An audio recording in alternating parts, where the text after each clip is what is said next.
সড়কের অবস্থা দেখে বোঝার উপায় নেই এটি অভিজাত এলাকা গুলশানের পাশে।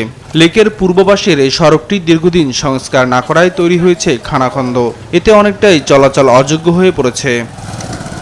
বৃষ্টি হলেই সড়কের খানাখন্দে জমে পানি, গর্তে পড়ে প্রায় দুর্ঘটনা ঘটে বলে অভিযোগ স্থানীয়দের। আপনার আডু বন্ধু পানি হয়ে যায় রাস্তায়, এয়ার ফিল্টার পানিটা ইঞ্জিন আপনার নষ্ট হয়ে যায়, অনেক টাকা লাগে মালিক মহাজনের। আর মানুষজন তো প্রচুর গাড়ি চলে, কিন্তু গাড়ি চলা সত্ত্বেও এখানে কেউ খেয়াল নেয় না। মানে বর্তমান যে সিচুয়েশন, যে বন্যার পানি বা একটা হালকা বৃষ্টি হলে যে পরিমাণ যেখানে ভরে যাচ্ছে, পানি দেওয়ার কোনো ড্রেন নেই, ড্রেনগুলো কোনো পরিষ্কার নেই। তারপর হচ্ছে গাড়ি ঘোড়া যাত্রী নিয়ে, স্কুল ছেলে মেয়েদের নিয়ে যারা একটু রিক্সায় থাকে তারা হুট করে পড়ে যাচ্ছে। তো এটা নিয়ে কারো কোনো মাথা ব্যথা নেই। এদিকে এই রাস্তায় বৃষ্টি হইলে চলাফেরা করা যায় না, আবার গাড়ি ঘোড়া দিয়ে চলাফেরা করা যায় না। তাদের অভিযোগের সত্যতা মিলে 10 মিনিটের বৃষ্টিতেই পানিতে ডুবে থাকায় বোঝার উপায় নেই কোথায় আছে খানাখন্দ। এইটার অবস্থা মনে হয় যে আজকে 4 বছর ধরে এরকম, মানে এত খারাপ এই রাস্তা। এই রাস্তার দিয়ে কোনো খেয়ালই নেই।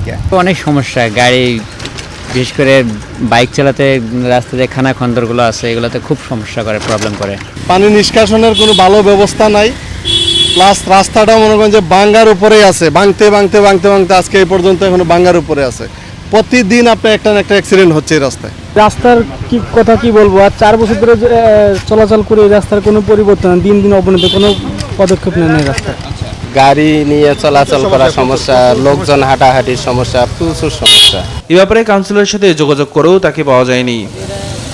ভোগান্তি লাঘবে দ্রুত সড়কটি সংস্কারের দাবি এলাকাবাসীর। নিয়াজ মোরশেদ, দেশ টিভি, ঢাকা।